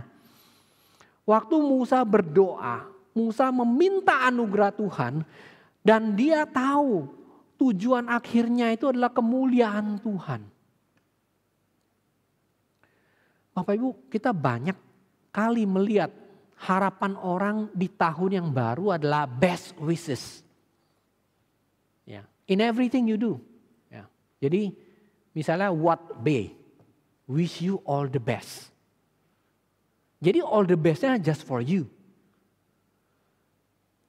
Musa tidak demikian. Musa tahu all the best for me tetapi untuk kemuliaan Tuhan. Kalau Tuhan memberkati kita, tujuan akhirnya adalah untuk kemuliaan Dia. Tapi ada banyak orang, termasuk orang percaya, waktu mereka hidup dalam dunia, mereka tidak menurunkan hal itu kepada generasi berikut. Mereka berpikir all the best for me. Sudah. Terus nanti all the best for my next generation. Sudah. Tapi mereka tidak ada hubungan antara the best for the glory of God. Bapak Ibu, kita sudah lama hidup tidak untuk kemuliaan Tuhan. Dan Tuhan masih sabar. Tuhan masih lewatkan 1 tahun. Kita hidup untuk hawa nafsu kita, untuk kepentingan kita sendiri, untuk apa yang menjadi keinginan kita. Tetapi Tuhan masih sabar. All the best just for me, not for His glory. Bukan untuk kemuliaan Tuhan. Dan bukan cuma itu. Musa memperhatikan, bukan cuma saya dapat melihat pekerjaan Tuhan, tetapi juga melihat kemuliaan Tuhan dialami bukan hanya oleh kami, tetapi juga kepada anak-anak kami. Bapak Ibu, mengerikan kalau ada generasi yang mati tetapi tidak mendapat kemuliaan Tuhan, bagaimana nasib generasi berikutnya? Itu yang Musa lihat di padang gurun. Puji Tuhan, dicatat bahwa generasi pertama mati di padang gurun, semuanya. Ya kecuali Kaleb dan Yosua, Musa pun tidak. Tetapi anak-anak mereka bisa masuk ke tanah perjanjian. Bahkan anak-anak yang gak setia itu. Bapak Ibu, Tuhan itu kadang-kadang ya, waktu generasi pertama tidak setia, generasi kedua masih Tuhan selamatkan. Masih kelihatan perbuatan Tuhan. Masih ada semarak Tuhan pada anak-anaknya. Walaupun ada kejahatan dalam generasi yang pertama. Bapak Ibu, apa yang kita wariskan? Kita harus pikirkan baik-baik. Dan kalau Tuhan tidak menghukum kita dengan segera, Tuhan tidak segera hancurkan kita. Kita mesti pikir, Tuhan kembalilah Tuhan, sayangilah kami. Biarlah kami bertobat, biar kami hitung hari-hari kami sekali lagi. Selama ini kami hidup dengan cara bagaimana Engkau yang tahu Tuhan. Tapi sekarang Tuhan, ini kami masuk satu waktu yang baru. Gak lama lagi Tuhan, kami gak tahu berapa lama. Setiap saat itu bisa terjadi, kami bisa diambil. Tetapi setelah itu dia mengatakan, Tuhan bukan cuma itu. Kiranya ada kemurahan Tuhan yang meneguhkan perbuatan tangan kami. Bapak Ibu, Musa mengajarkan umat Tuhan untuk melaksanakan bagian mereka. Musa ingin Tuhan bisa tersenyum. Kiranya kemurahan Tuhan, God's favor. Kemurahan Tuhan itu atas kami. Biarlah Tuhan berkenan. Biarlah kami boleh melihat Tuhan itu berkenan atas kami. Apalagi kalau kita pergi berdagang, kita melakukan ini, kita melakukan itu, kita menggunakan uang kita menggunakan waktu kita. Apakah kita pernah bertanya, Tuhan, Engkau berkenan atas atau tidak atas apa yang kami lakukan? Bapak Ibu, maka biarlah kasih karunia Tuhan ada di dalam kita. Ada sesuatu yang membuat wajah kita bercahaya. Ada sesuatu yang boleh nyatakan kemurahan Tuhan atas kami. Teguhkanlah perbuatan tangan kami. Sesuatu yang mau diturunkan kepada generasi berikut. Perbuatan atas kita. Perbuatan Tuhan atas kita. Nah Bapak Ibu, waktu Tuhan melakukan sesuatu atas kita, dia tidak berarti udah Tuhan yang bekerja kita nggak apa-ngapain. Tidak ada. Ada usaha kerja keras. Alkitab tidak pernah bilang Tuhan kasih anugerah brek begitu saja, terus sudah kita nggak usah ngapa-ngapain, kita langsung tunggu mati masuk surga. Ada orang yang hidup dari expense dari orang lain ya. Ada orang yang suka sesuatu yang gratisan, ada orang yang suka sesuatu yang diterima begitu saja tanpa dia harus melakukan apa-apa. Kebiasaan-kebiasaan semacam itu kalau dibawa ke dalam kerohanian, mereka akan berpikir, ya sudah, saya tinggal menerima apa yang harus saya terima. Saya tidak perlu melakukan apa-apa.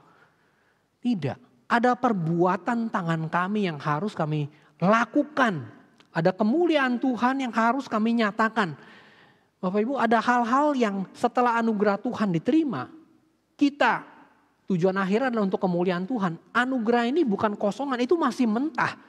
Belum selesai, masih harus dikerjakan. Tidak bisa saya terima terus sudah, saya menikmati begitu saja. Sama seperti karunia keselamatan. Ya. Mungkin ada sementara orang-orang percaya yang berpikir ya, makanya kita disebut hyper Calvinis karena itu. Kamu percaya diselamatkan, sekali selamat tetap selamat, terus gak usah ngapa-ngapain. Pasti Tuhan selamatkan walaupun kamu berdosa. Tidak Bapak Ibu sekalian. Tidak. Itulah sebabnya Paulus mengatakan, kasih karunia Tuhan sudah diberikan padaku, aku sebagai ahli bangunan cakap, aku bangun, aku letakkan dasar Kristus. Setelah kamu menerima itu, kamu perhatikan baik-baik bagaimana kamu membangun di atasnya. Oh Bapak Ibu, betapa banyak kita bangun sembarangan. Bertahun-tahun kita bangun sembarangan. Bangunan kita itu kalau Paulus ibaratkan itu seperti rumput kering, kayu, jerami. Kalau satu-saat Tuhan murka dibakar habis semua. Tidak ada satupun yang tersisa untuk generasi berikutnya. Bapak Ibu, di dalam perjanjian lama ada orang dua macam ya. Yang sering ya mohon maaf ya mau gak mau yang satu harus pandang negatif. Abraham dengan Lot. Abraham sampai matinya, dia tidak menerima bagian apapun yang dijanjikan Tuhan. Kecuali satu anak. Tanah perjanjian dia gak terima.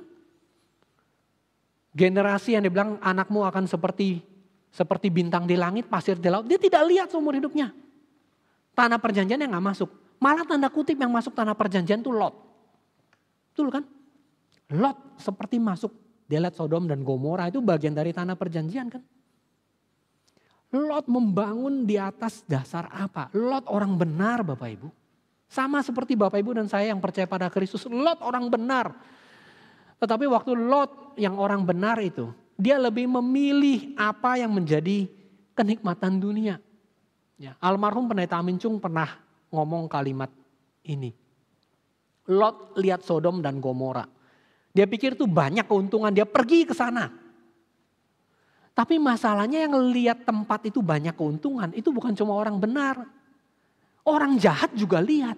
Apalagi tempat yang banyak keuntungan. Berkumpullah di situ semua orang jahat. Dan Lot punya 2 anak perempuan di sana. Yang bahkan tidak berhasil dia selamatkan. Istrinya pun tidak berhasil dia selamatkan Bapak Ibu. Oh dia orang benar. Dia tinggal di tengah-tengah bangsa. Bahkan dia mengatakan Lot orang benar. Tapi legacy apa yang dia turunkan Bapak Ibu? Nggak ada. Menantunya pun nggak ikut mengolok-olok dia. Waktu hukuman Tuhan tiba atas Sodom dan Gomora. Waktu murka Tuhan itu datang. Waktu api datang membakar dari langit. Semuanya hancur. Bukan cuma itu, bahkan anak-anaknya. Bukan anaknya, istrinya. Jadi tiang garam. Tidak dengar firman Tuhan. 2 anak yang harusnya mendapat legacy dari Lot. Warisan rohani apa? 2 anaknya mengikuti cara hidup bangsa-bangsa yang tidak mengenal Tuhan. Bahkan lebih parah daripada itu, memperkosa bapaknya sendiri. Menghasilkan bangsa Amon dan Moab yang menjadi musuh bebuyutan bangsa Israel. Hasil incest. Oh Bapak Ibu, Lot itu orang benar. Semua karya dia boleh dikatakan habis terbakar. Tidak ada satupun. Dia boleh lihat tuh ada keuntungan dia pergi ke sana. Habis. Gak ada satupun yang bertahan. Anaknya pun tidak. Bapak Ibu kita boleh kumpulkan banyak uang. Kita boleh memiliki segala macam harta benda. Tetapi kalau tidak ada warisan rohani yang ditinggalkan pada generasi berikut. Bayangkan anakmu memperkosa engkau sendiri. Bayangkan Bapak Ibu. Harta bendamu habis semua. Abraham sebaliknya. Dia boleh terus tinggal di kemah. Sampai mati. Dia cuma punya 1 anak. Ya 2 sih ya. 1 karena ketidaktaatannya juga. Ismail. Tetapi Abraham mendapat janjinya Tuhan. Dia disebut sebagai bapaknya orang beriman. Pekerjaan tangan dia diteguhkan kepada generasi berikutnya. Abraham gak akan nyangka sekarang dia punya tanda kutip keturunan sampai di Indonesia. Gak akan dia tidak akan menyangka hal itu. Lot berhenti. Bapak Ibu, kita benar-benar mesti berpikir loh mana yang menguntungkan, mana yang tidak. Kadang-kadang pemikiran kita atas mana yang menguntungkan, mana yang tidak, itu lebih bersifat nominal. Artinya angka. Kalau legacy, sorry ya, dalam pengertian pertama kita pikir harta benda, warisan uang. Kita gak pikir yang kedua, apa yang kita turunkan kepada generasi berikut. Godly legacy atau bukan. Sesuatu yang diturunkan terus-menerus atau bukan. Bapak Ibu, ada contoh yang lain. Daud. Daud adalah seorang yang dijanjikan oleh Tuhan. Di dalam kitab Samuel, waktu dia dipanggil menjadi raja. Keturunannya akan kokoh selama-lamanya, tahta kerajaan tidak akan pindah daripada dia. Dan Daud menjadi predecessor, menjadi pendahulu dari Tuhan kita Yesus Kristus. Bahkan Yesus pun disebut sebagai anak Daud. Itu sesuatu kebanggaan yang luar biasa.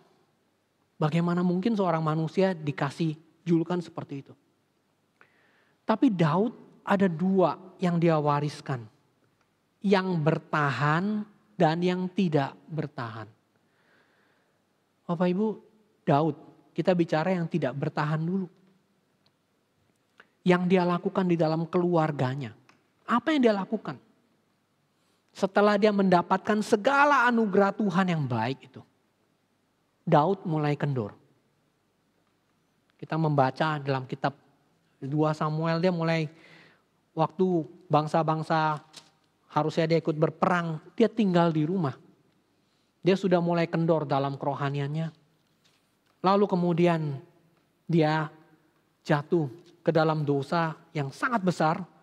2 Samuel pasal 11. Merebut istri kepala pengawalnya sendiri, Uria. Setelah dia berzina, dia membunuh suaminya. Dan kemudian Nabi Nathan menegur dia. Lalu kemudian pedang tidak pernah menyingkir dari keluarganya. Bapak Ibu, Daud adalah seorang ayah yang gagal. Dia tidak pernah bisa tegur anak-anaknya. Kenapa? Karena dia sendiri pun begitu. Waktu Amnon anaknya memperkosa Tamar, dia gak berani tegur. Dia dulu pernah begitu sama Batsheba. Dia gak berani tegur. Waktu Absalom pengen merebut kekuasaannya. Sampai memperkosa gundik-gundiknya di atas sotoh. Waktu itu kalau meniduri istri raja itu sama dengan menjadi raja. Makanya kita tahu kasus-kasus semacam itu waktu Adonia, ya, anak Daud yang lain ingin merebut tahta Salomo, dia minta seorang budak perempuan ya yang melayani Daud yang tidak tidur bersama dengan dia, saya minta itu aja jadi istri. Itu sama saja dengan meminta tahtanya. Maka Absalom meniduri istri-istri Daud di atas soto rumah. Daud melakukannya tersembunyi, Absalom melakukannya dengan terang-terangan di depan publik. Sangat mengerikan apa yang terjadi pada keluarga Daud. Itu mengerikan, Bapak Ibu. Berarti legacy dia. Hidup dia yang cuma satu kali dia habiskan untuk hawa nafsunya, itu turun kepada generasi di bawahnya. Yang lebih parah nanti pada Salomo kan. Ya kita tahu meskipun dia raja yang paling bijaksana seluruh muka bumi. Itu istrinya ada 1.000, 700, 300 ya. Gundik sama istri, saya selalu lupa mana yang gundik mana yang istri. Turun sesuatu. Dan dia bawa pedang, pedang tidak pernah turun daripada lepas dari keluarganya. Terjadi perebutan kekuasaan, ada pembantaian, ada pemerkosaan. Itu cuma karena kenikmatan sesaat dia bersama dengan Batsheba. Tapi bagaimanapun Bapak Ibu, Daud adalah seorang yang berkenan di mata Tuhan.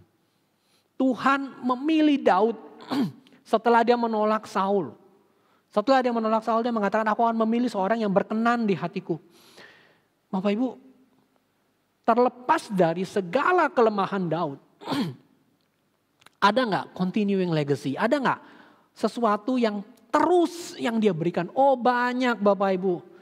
Mazmur yang kita baca itu ya. Ada yang menghitung. Minim 73 atau bahkan 75 di dalam Mazmur kita. Ya, 150 Mazmur 70 ya. Kira-kira ya separuh lah. Kalau 75 berarti separuh. Ada yang bilang 73. 73 sampai 75 Mazmur ditulis sama Daud sendiri. Oh Bapak Ibu, itu continuing legacy. Continuing legacy. Daud tidak bisa bangun bait suci. Tangannya terlalu penuh dengan darah. Anaknya Salomo yang bangun. Memang dia tidak bangun bait suci. Tapi dia tulis Mazmur. Dan orang sampai sekarang masih baca Mazmur Daud. Kita masih membaca Mazmur-Mazmur dia. Dia boleh jatuh ke dalam dosa. Saya bukan mengatakan kita boleh berdosa. Tapi Mazmur 51 setelah dia berzina dengan Batsheba, dia tulis pengakuan dosa dia di hadapan Tuhan. Menjadi pelajaran bagi kita. Kita gak lebih baik daripada Daud. Orang boleh membaca Mazmur itu. Mazmur 23 yang terkenal Bapak Ibu. Mazmur yang sering dibaca pada waktu pemakaman. Tuhan adalah gembalaku yang baik. Daud pun seorang gembala. Dia bisa tuliskan legacy itu. Sampai sekarang orang masih baca Mazmur Daud. Mazmur 22, Mazmur Mesianik dan banyak lagi Mazmur yang lain. Allahku, Allahku, mengapa engkau meninggalkan aku? Dia menuliskan apa yang akan terjadi pada Kristus. Pendeta Stephen Tong mengatakan ini diantara semua orang yang paling mengerti Kristus itu Daud. Meskipun baru bayang-bayang, dia belum mengerti. Tapi ada sesuatu yang jadi legacy dia yang turun terus. Sebaliknya Bapak Ibu, raja, predecessor dia, untung tidak turun legasinya kepada Daud. Saul Bapak Ibu, fading, gak ada legacy. Saul mulai dengan tanda kutip sangat menjanjikan. Dari kepala ke atas, satu bahu lebih tinggi daripada orang-orang sebangsanya. Tapi akhirnya nanti Tuhan kasih yang berapa kali lebih tinggi kepala daripada dia, Goliat. Saul waktu dipilih kelihatan begitu rendah hati, dia bersembunyi, gak mau dipanggil sebagai raja. Dari suku yang paling kecil, Benyamin. Saul habis, gak ada sesuatu yang diturunkan Bapak Ibu. Gak ada. Tapi terlepas dari ini ya, sering kali orang berdebat. Ya, mungkin Bapak Ibu juga bisa terpecah. Saul masuk surga apa enggak? Ada orang memperdebatkan itu. Saul masuk surga apa enggak? Tapi kalau kita lihat sampai akhir hidupnya ya, dia tidak pernah sungguh-sungguh menyembah pada Tuhan. Tuhan cuma memakai dia. Perbuatan tangannya, tapi tidak teguh. Daud boleh berdosa. Dan bahkan sebetulnya kalau kita mau hitung-hitung ya, dosa Daud itu gak lebih kecil daripada dosa Saul loh Bapak Ibu. Saul gak pernah berzina. Saul gak pernah menipu orang buat membunuh, mengambil nyawanya. Daud melakukan itu. Saul gak pernah sombong, hitung pasukan. Daud pernah. Apa yang membedakan? Yang membedakan adalah ketidaktaatan dia. 1 Samuel pasal 13. Ya, 1 Samuel pasal 13, waktu ketidaktaatan, waktu ada Saul waktu lagi diserang. Dia takut. Waktu bangsa Filistin menyerang dia di Mikmas. Harusnya dia tunggu Samuel. Dia tunggu Samuel untuk berikan persembahan. Dia ambil itu. Dia raja. Dia bukan imam. Samuel ada fungsi imam sekaligus nabi. Cuma suruh tunggu. Saul lebih takut kepada manusia daripada kepada Tuhan. Itulah sebabnya waktu Filistin mau menyerang di Mikmas. Dia bilang, aku takut engkau gak datang-datang. Aku beranikan diriku kasih persembahan dulu. Maka Samuel mengatakan itu yang dilakukan itu adalah bodoh. Tidak mengikuti perintah Tuhan. Maka kerajaan dia tidak akan kokoh untuk selama-lamanya. Gak ada legacy. Gak ada sesuatu yang diturunkan. Oh Bapak Ibu, kita mesti nangis loh. Kadang kita lihat hidup kita jangan-jangan seperti Saul. Kita lebih takut kepada manusia daripada takut kepada Tuhan. Tapi memang itu kan kita kan. Rata-rata kita pengecut. Kita gak berani berkata jujur. Gak berani berkata apa adanya. Itu baru kali pertama. Lalu sekali lagi di dalam pasal yang ke-15 dia ulangi lagi. Saul ditolak akhirnya sebagai raja. Pertama tahtanya tidak turun. Kedua dia tidak jadi raja lagi. Waktu bangsa Amalek menyerang. Harusnya binasakan semua. Termasuk Agag. Itu musuh bebuyutan bangsa Israel. Dia bukannya dia binasakan, dia pilih persembahan yang terbaik dia mau kasih kepada Tuhan. Masih lebih mendingan dibandingkan Akan kan. Akan kumpulkan buat diri sendiri. Dia curi. Saul tanda kutip dia ambil domba yang gemuk apa. Samuel ngomong lebih baik mana. Kamu mendengarkan atau kasih persembahan. Tuhan gak suka hal itu. Lebih baik mendengarkan daripada persembahan. Akhirnya betul-betul dia ditolak sebagai raja. Tuhan pilih seorang yang lain. Bapak Ibu, Saul tidak ada legacy. Gak ada sesuatu yang diturunkan. Dan perbedaan dia dengan Daud ya kalau kita mau lihat baik-baik ya. Daud setiap kali ditegur kalau dia salah. Tidak pernah bohong, tidak pernah dia menolak. Langsung dia bilang saya salah. Selesai. Tuhan kasihani saya. Ditegur soal Batseba, dia langsung bertobat. Akulah yang bersalah. Waktu menghitung pasukan juga sama. Tuhan aku yang bersalah. Itu Daud. berkenan di mata Tuhan. Dia bukan orang sempurna. Dia bukan ayah yang sempurna, ayah yang gagal. Tetapi ada legacy dia. Kalau kita lihat hidupnya Daud ya. Dia tidak pernah rebut kekuasaan walaupun itu sudah menjadi hak dia. Walaupun dia diurapi sama Tuhan, dia gak mau menyentuh tangan orang yang diurapi Tuhan. Dia tidak mau bunuh Saul. Bapak Ibu ada 2 kasus kalau kita baca ya. Dalam 2 Samuel bagian awal, waktu Saul dan Yonatan pergi berperang. Kemudian mereka mati. Ya, Yonatan mati terbunuh, Saul mati bunuh diri. Kemudian ada orang yang datang bilang, ini loh jejamangnya, mahkotanya. Musuhmu, kamu yang bunuh ya. Jadi kamu yang bunuh, kamu yang mati dibunuh juga. Lalu Daud berkabung demi orang itu. Demi Saul, demi Yonatan yang dia kasihi. Lalu satu kali lagi peristiwa anak Saul yang melanjutkan dia menjadi raja, Isboset. Daud juga tidak rebut tahtanya. Nanti Isboset punya 2 orang begundal itu ya. Akhirnya 2 orang begundal ini mau cari muka kepada Daud. Dia bunuh Isboset.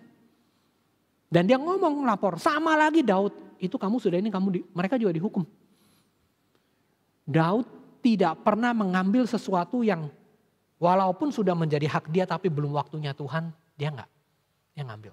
Dan setiap kali sebelum mau berperang, mau menyerang Inan, dia tanya sama Tuhan dulu. Dia tanya sama Tuhan dulu. Yaitu kesalahan dia adalah waktu dia mengambil Batseba dia gak tanya sama Tuhan. Menghitung pasukan dia gak tanya sama Tuhan. Tetapi di dalam banyak hal Daud terus tanya sama Tuhan. Dan setiap kali ditegur dia tidak pernah mengatakan bohong. Dia tidak pernah menyangkal. Dia langsung terima, saya salah. Alkitab pernah mengatakan orang yang terus berbantah-bantahan dengan Tuhan tuh akan dihukum. Dihancurkan sama sekali. Tetapi mereka yang mengakui dosanya akan dikasihi. Ada Bapak Ibu. Daud tanda kutip boleh gagal. Hidupnya boleh gagal. Sama seperti kita semua boleh gagal. Tetapi di dalam kegagalan dia tulis Mazmur 51. Oh Bapak Ibu, hidup kita boleh gagal tahun lalu. Ya, boleh gagal di waktu-waktu yang mungkin kalau kita lihat ya, mungkin ya Bapak Ibu ya, mungkin ya. Kita punya anak sudah mulai agak besar dan kita mulai lihat saya kasih warisan apa ya selama ini kepada mereka. Mereka gak pernah lihat saya baca Alkitab. Mereka gak pernah lihat saya berdoa. Kemuliaan Tuhan macam apa yang saya berikan kepada mereka. Mungkin kita punya pikiran seperti itu. Oh masih ada waktu Bapak Ibu. Selama kita masih hidup. Mungkin kita tidak bisa menebus apa yang kita lakukan di masa kecil bagi anak-anak kita. Tapi sekarang bisa. Sekarang masih ada waktu. Untuk ke depan, Tuhan teguhkanlah perbuatan tangan kami. Tuhan kembalilah kepada kami. Bapak Ibu kalau kita punya orang tua yang tidak mewariskan legacy yang baik kepada kita. Bukan berarti kita harus mengikuti mereka. Demikian juga kalau kita punya masa lalu yang tidak baik. Bukan berarti sudahlah. Saya sudah terlalu banyak buat kesalahan. Biarlah ini nanti teruskan lagi aja. Kalau saya nonton film-film Hollywood ya kadang-kadang tuh ada penjahat yang ngomong, selama ini saya udah banyak melakukan kesalahan, jadi tambah 1-2 lagi juga gak apa-apa. Udah banyak bunuh orang, bunuh 1-2 lagi juga gak apa-apa. Tidak Bapak Ibu. Saya pernah melakukan kesalahan. Tapi ke depan masih ada waktu. Terus apa yang saya lakukan? Saya bertobat. Saya kembali kepada Tuhan. Selamatkan apa yang masih bisa diselamatkan. Kejar legasinya selama masih ada. Saya bukan turunkan uang. Saya turunkan, kalau pendeta sembilan bilang, niat juang, iman. Sesuatu yang kita bawa pada generasi berikut. Kesalehan, sesuatu yang continue, yang terus berlanjut. Kalau Musa mengatakan semarak Tuhan, kemuliaan Tuhan. Perbuatan tangan Tuhan turun kepada anak-anak kami mau mereka lihat. Bapak Ibu kita akan menjadi predecessor. Kita akan menjadi pendahulu. Kalaupun kita gak punya anak. Ya ada beberapa dan anak kita mungkin dipanggil Tuhan tidak menikah. Tetapi ada sesuatu yang kita wariskan loh. Ada sesuatu yang kita turunkan. Mereka akan lihat hidup kita seperti apa. Mereka akan lihat. Dan itu adalah sesuatu yang bertahan atau tidak. Saul Bapak Ibu aduh. Kasihan sekali. Dipakai Tuhan tapi tidak diperkenan oleh Tuhan. Seperti Yudas dipakai Tuhan, nggak diperkenan oleh Tuhan. Nebukadnezar dipakai oleh Tuhan, tidak berkenan oleh Tuhan. Kita nggak mau jadi seperti itu kan.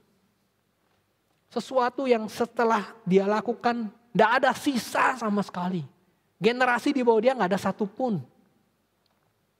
Akhirnya satu-satunya, ya, kalau kita lihat ya, keturunan dari Saul tanda kutip yang bertahan. Kalau kita baca adalah kitab, ya cuma Mephiboset, cucunya yang timpang kedua kakinya. Mephiboset itu pun itu mirip cerita kita ya. Ini musuh Tuhan, musuh kerajaan Tuhan yang kemudian dia punya seorang bujang, seorang pelayan dia namanya Ziba. Ziba ini cari muka kepada Daud. Ada dua pandangan. Dia mengatakan bahwa Mephiboset itu sudah mau jadi raja. Dia mau mengambil tahtanya Daud. Lalu Daud bilang, oke kalau gitu semua barangnya Mephiboset jadi punya kamu. Tanah dia jadi punya kamu. Lalu Ziba berbuat jasa. Daud juga melakukan kesalahan dalam hal itu. Tidak sempat konfirmasi dulu. Tapi Mephiboset itu anaknya Yonatan yang dikasihi sama Daud. Maka Daud memutuskan, aku mau menunjukkan kebaikan pada kamu, kamu makan semeja dengan aku seumur hidupmu.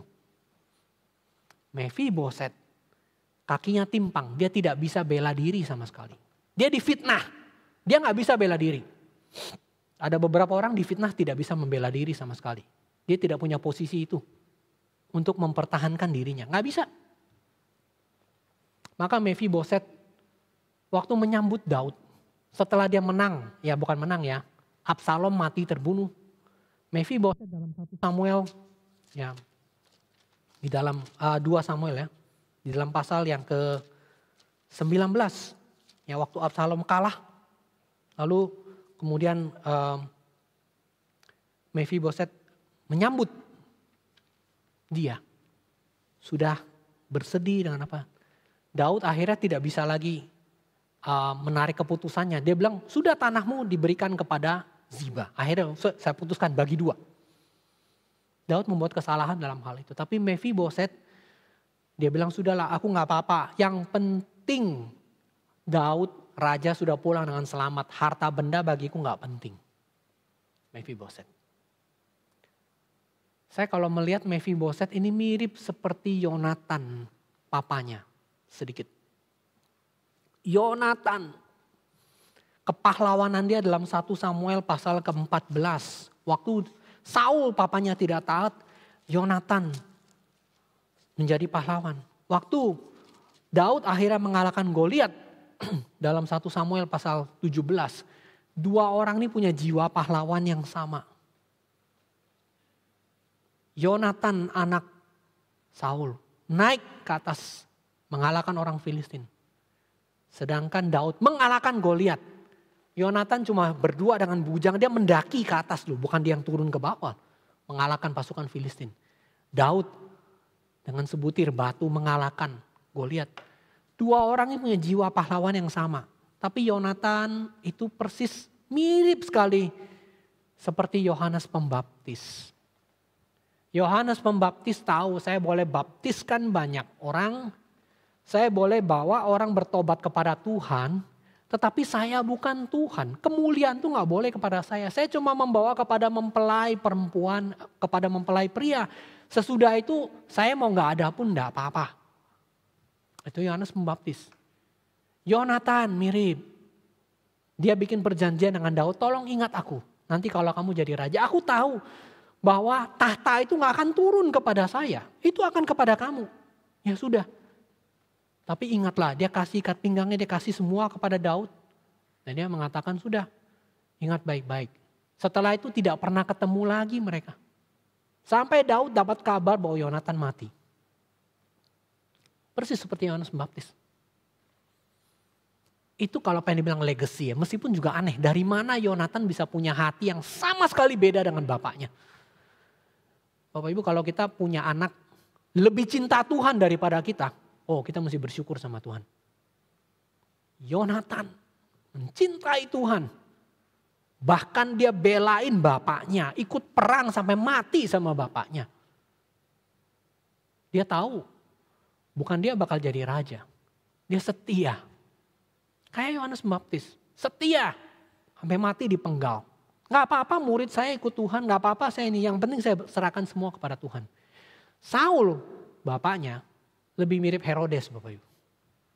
2 kali mau membunuh orang diurapi Tuhan. Ya, lemparkan dengan tombak. Mau bunuh Daud. Kejar-kejar Daud. Persis seperti Herodes. Gak puas. Sebelum Daud mati. Kalau Herodes sebelum dia yang bakal jadi raja itu mati. Ada orang yang karena iri hati. Ya, dia gak suka lihat seseorang lain dipakai sama Tuhan. Dia tidak. Lalu setan mulai masuk ke dalam hati dia. Itu yang terjadi pada Saul. Roh Allah meninggalkan dia. Gak ada lagi. Setan masuk ke dalam hati dia. Bapak Ibu, gak ada yang netral dalam hidup kita. Begitu legacy itu gak turun, sesuatu yang lain akan turun. Fading. Saul tidak ada sesuatu yang dia wariskan. Habis. Satu-satunya yang bisa kita ingat yang baik dari Saul. Ya kalau kita gak mau bilang Mephiboset, Yonatan. Yonatan satu-satunya. Cuma satu. Daud.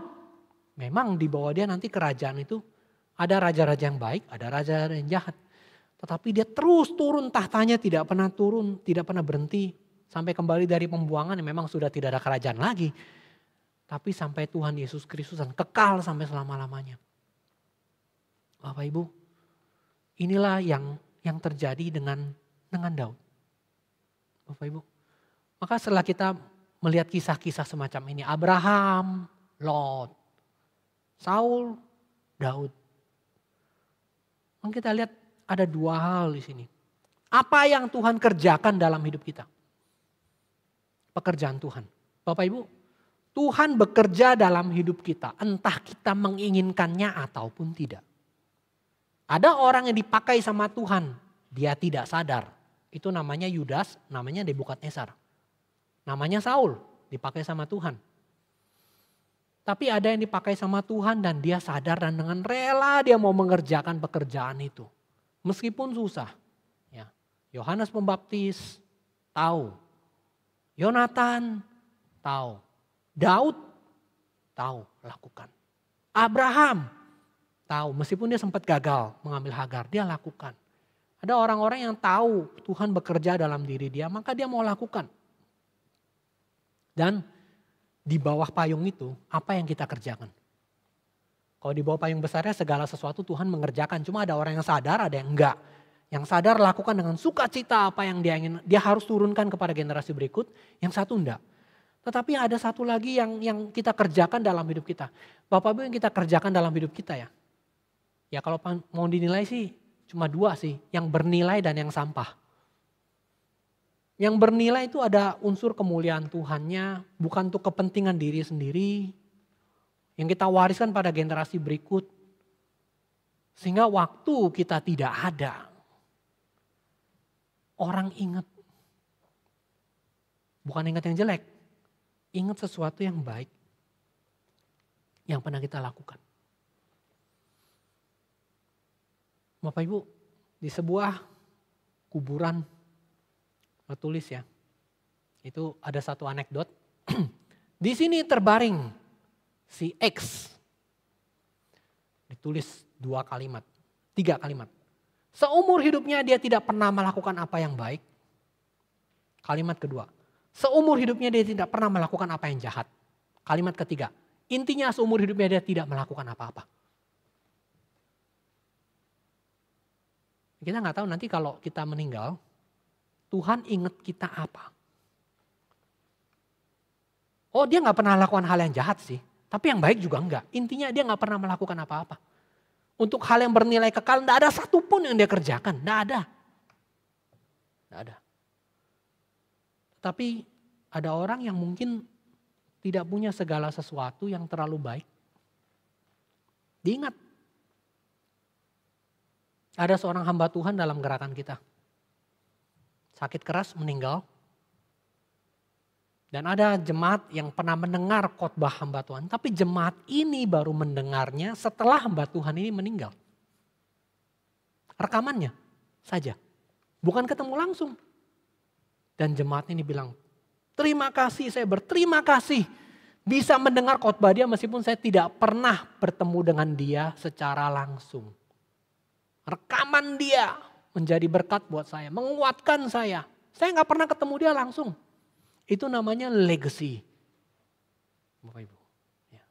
Sesuatu yang kita turunkan. Jemaat hamba Tuhan ini bukan orang kaya. Hidupnya juga tidak terlalu enak-enak amat. Tapi dia punya sesuatu yang tanpa dia sadari Tuhan bekerja di dalam dia. Perbuatan tangan Tuhan turun. Bapak Ibu sekalian. Jadi apa yang kita kerjakan dalam hidup kita ada yang bernilai, ada yang turun, ada yang sampah. Di awal tahun ini kita mesti minta sama Tuhan, Tuhan tolong Tuhan semua yang sampah. Semua yang saya kerjakan yang lalu. Semua yang lebih takut kepada manusia seperti Saul. Semua yang penuh kebohongan, ya, semua yang penuh ketidakadilan. Semua yang penuh ketidakberesan. Ya. Hidup saya yang tidak mencintai Tuhan, hidup saya yang sembarangan. Hidup saya memboroskan anugerah Tuhan selama ini.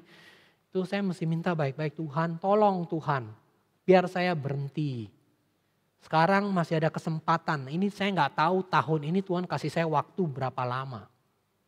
Biarlah Tuhan itu ada sesuatu yang baik yang saya turunkan kepada generasi berikut, itu yang akan saya teruskan.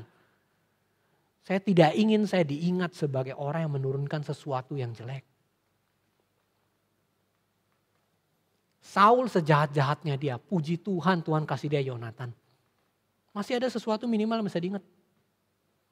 Tapi bagaimana kalau kita gak ada sesuatu yang bisa kita wariskan Bapak Ibu? Bagaimana? Sekali lagi doa Musa. Tuhan kembalilah, sayangilah hamba-hambamu. Biarlah semarakmu kelihatan, biarlah perbuatan tanganmu Tuhan. Teguhkanlah perbuatan tangan kami. Musa gak bilang harta benda kami, properti kami, enggak. Musa bilang ada sesuatu yang ada di dalam diri kami yang mau kami wariskan pada generasi berikut. Biarlah itu yang kami boleh berikan. Paulus menulis dalam kitab Filipi bagian yang terakhir yang kita bacakan tadi. Paulus bilang, aku mengucap syukur pada Tuhan karena persekutuanmu dalam berita Injil dari hari pertama sampai sekarang. Bapak Ibu, hidup kita boleh gak beres ya di masa lalu ya. Saya bukan bilang harus gak beres, tapi boleh saja kita mengalami hal yang gak beres. Tapi ada persekutuan dalam berita Injil. Hidup kita boleh penuh lika-liku, boleh gak beres. Tapi ada persekutuan dengan berita Injil dan Paulus bersyukur atas hal itu. Dan Paulus mengatakan akan hal itu, persekutuan dengan berita Injil itu. Aku yakin sepenuhnya Tuhan yang sudah mulai pekerjaan baik. Teruskan sampai pada hari kedatangan Kristus. Bapak Ibu, kalau kita sudah ditebus sama Kristus, Tuhan sudah mulai pekerjaan baik. Dan Tuhan akan teruskan sampai pada hari kedatangan Kristus. Mungkin masa lalu kita gak beres. Bertobat, kembali lagi sama Tuhan. Mungkin hidup kita menyia-nyiakan banyak anugerah Tuhan. Mungkin tahun lalu kita gak baca Alkitab. Ada kesempatan bersaksi, kita gak mau bersaksi. Ada kesempatan pelayanan, kita buang.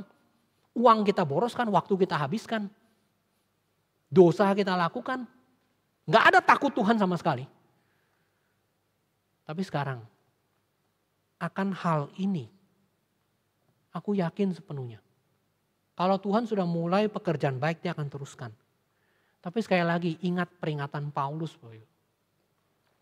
Bangun dengan apa? Emas, perak, permata, rumput kering, kayu dan jerami.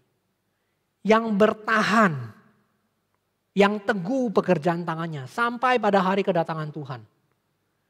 Itu yang kita minta. Yang lain-lain Tuhan ambil gak apa-apa. Tapi ada satu yang gak boleh hilang. Legacy. Saya mau itu terus kepada generasi berikut. Pada anak-anak saya, kepada cucu saya. Tuhan tolong saya. Kiranya Tuhan membantu kita. Mari kita berdoa. Bapa di dalam surga, kami sudah masuk tahun yang baru 2021 dan waktu kami melihat di masa yang lalu, begitu banyak ketidaktaatan kami seperti Saul. Begitu banyak kami melanggar firman Tuhan dengan sengaja. Dalam banyak hal kami lebih takut kepada manusia, lebih tidak setia kepada Tuhan, kurang mengasihi Tuhan, lebih mencari kepentingan diri kami sendiri. Kami tidak mengerjakan apapun yang bernilai. Semua anugerah Tuhan tidak kami kembalikan untuk kemuliaan Tuhan. Banyak yang kami habiskan untuk hawa nafsu kami sendiri. Tapi Tuhan sabar. Dan Tuhan memberikan pada kami hari yang baru, tahun yang baru. Karena itu kami mohon Tuhan, tolonglah kami, kembalilah kepada kami. Jangan lagi menindas kami. Buatlah kami bersuka cita seimbang dengan hari Engkau menindas kami. Tapi setelah itu Tuhan, biarlah kami kembali. Biarlah semarak pekerjaan Tuhan nampak. Nampak pada kami dan nampak kepada anak-anak kami. Dan perbuatan tangan kami teguhkanlah itu Tuhan. Biarlah perbuatan tangan yang baik. Yang memuliakan Tuhan. Yang membuat Tuhan diingat. Yang membuat generasi-generasi di bawah kami bersuka cita waktu mengingat nama kami. Mereka mengingat seorang yang takut akan Tuhan. Bukan seorang yang sempurna. Tapi seorang yang mencintai Tuhan di dalam segala kelemahannya kembali kepada Tuhan. Pakailah kami Tuhan. Waktu tidak banyak. Biarlah hidup kami persembahkan sekali lagi kepada Tuhan. Dengarkanlah doa kami. Di dalam nama Tuhan kami Yesus Kristus. Yang memulai pekerjaan baik di dalam kami yang akan menyelesaikannya sampai hari kedatangannya. Kami berdoa. Kami ucap syukur. Amin. Mari kita bangkit berdiri, kita menyatakan pengakuan iman rasuli bersama dengan semua orang percaya dari sepanjang segala abad dan segala tempat. Demikian. Aku percaya kepada Allah, Bapa yang Maha Kuasa, Khalik langit dan bumi. Dan kepada Yesus Kristus anak yang tunggal Tuhan kita. Yang dikandung dari Roh Kudus, lahir dari anak darah Maria, yang menderita sengsara di bawah pemerintahan Pontius Pilatus, disalibkan, mati, kuburkan, turun ke dalam kerajaan maut.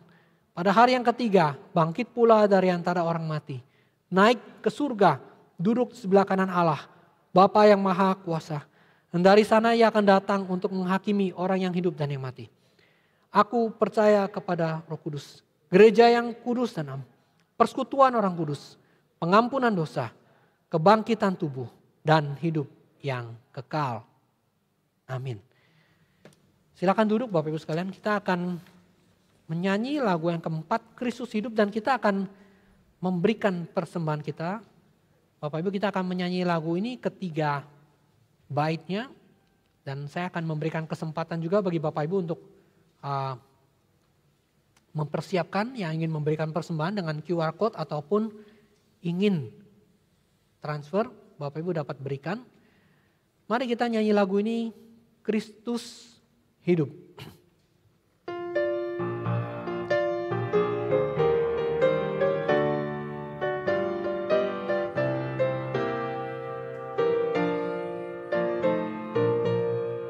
Ku melayani Tuhan sahabat yang benar. Ku yakin Dia hidup sekarang dan selamanya. Rahmatnya ku alami, suaranya ku dengar. Tiap keperluanku di tangannya. Hidup, hidup, Kristus sungguh hidup. Ku rasa selalu dekatnya di dalam hidupku.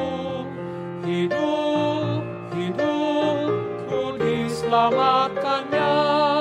Kau tanya bukti dia hidup. Dia hidup dalam Piano saja.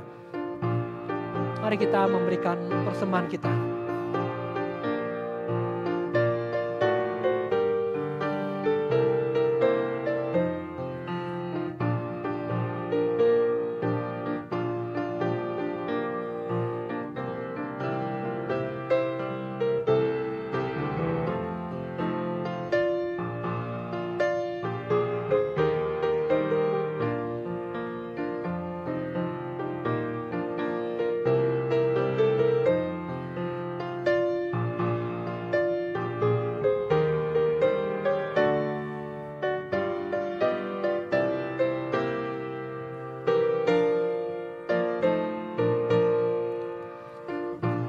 sekelilingku nyatakan kasih-Nya. Meski ku rasa takut, namun ku dekatnya. Ku tahu Tuhan memimpin, meski maut mengancam. Kedatangan Tuhanku ku nantikan. Hidup, hidup, Kristus sungguh hidup. Ku rasa selalu dekatnya di dalam hidupku. Hidup, hidup, ku diselamatkannya. Kau tanya bukti dia hidup. Dia hidup dalamku.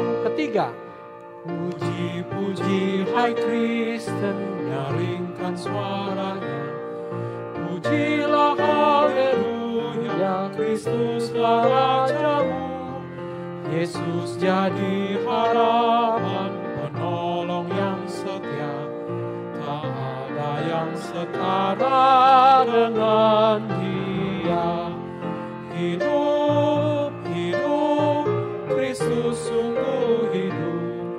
Ku rasa selalu dekatnya di dalam hidupku.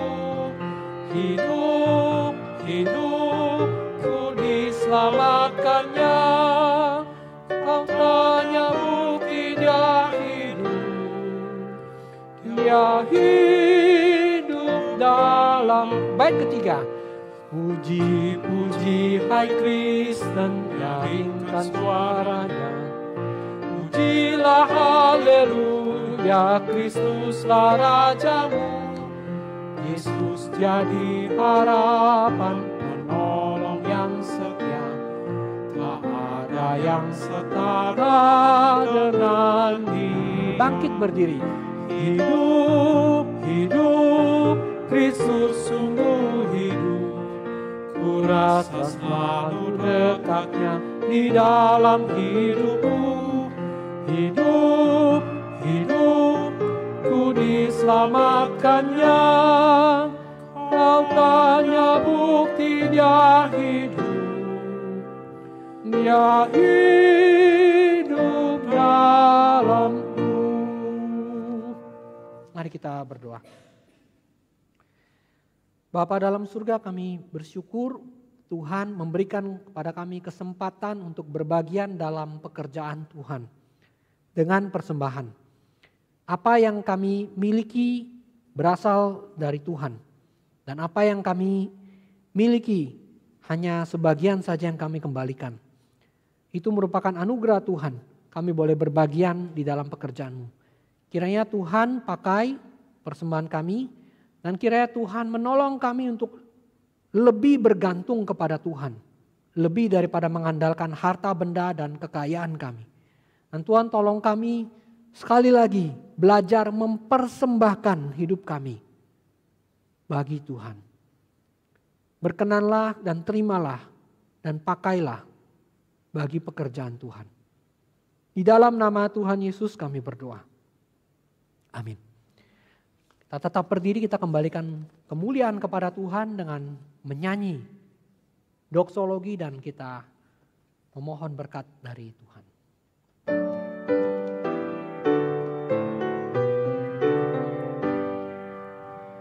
Puji Allah Bapa Putra, puji Allah Roh Kudus, ketiganya Yahweh Esa. Mohon selamat sumber berkat.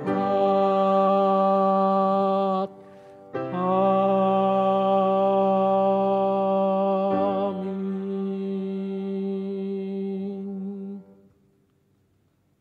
Tuhan memberkati kita dan melindungi kita. Tuhan menyinari kita dengan wajah-Nya dan memberi kita kasih karunia. Tuhan menghadapkan wajah-Nya kepada kita dan memberi kita damai sejahtera. Amin. Amin.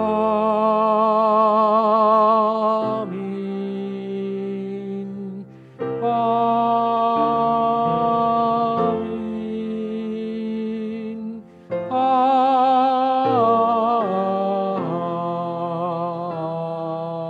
Amin.